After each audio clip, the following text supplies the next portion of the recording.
In this video, we will demonstrate how to use the Keithley KickStart 2 software data logger app to remotely configure scan channels and view and manage data.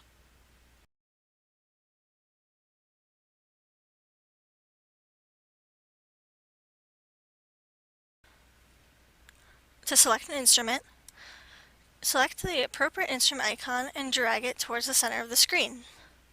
Then select the Data Logger app and press OK.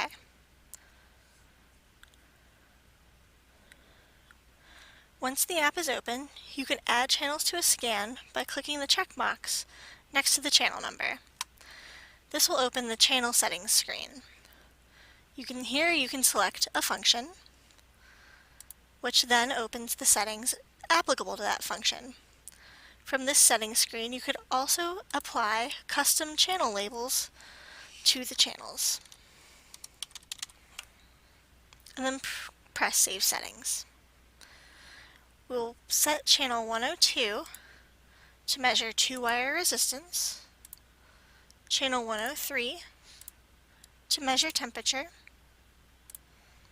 and channel 104 to measure DC voltage. In the flowchart on the left side of the screen, you can see all of the channels included in the scan, as well as their associated measurement functions. Double-clicking any of these blue blocks will reopen the channel settings for that channel. Towards the bottom of the screen is the scan settings.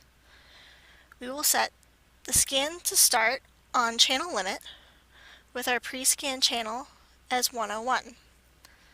We will set our high temperature limit to 30 degrees Celsius and our low temperature limit to 25 degrees Celsius, and then hit Save Settings.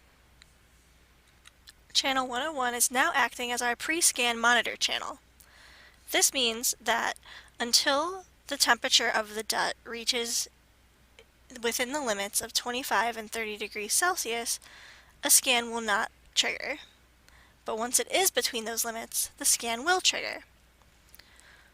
To run the scan, simply click the Run button.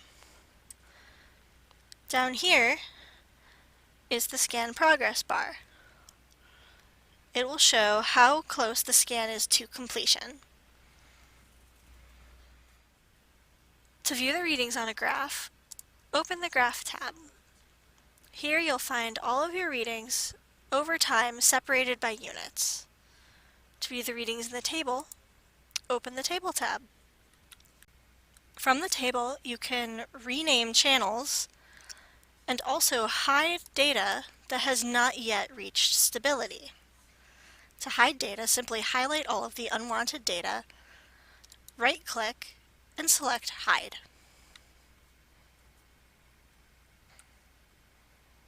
Returning to the Graph tab, we can see that all of the unwanted data is now hidden. This completes our brief overview of using Pre-Scan Monitor feature in KickStart along with the DAC 6510.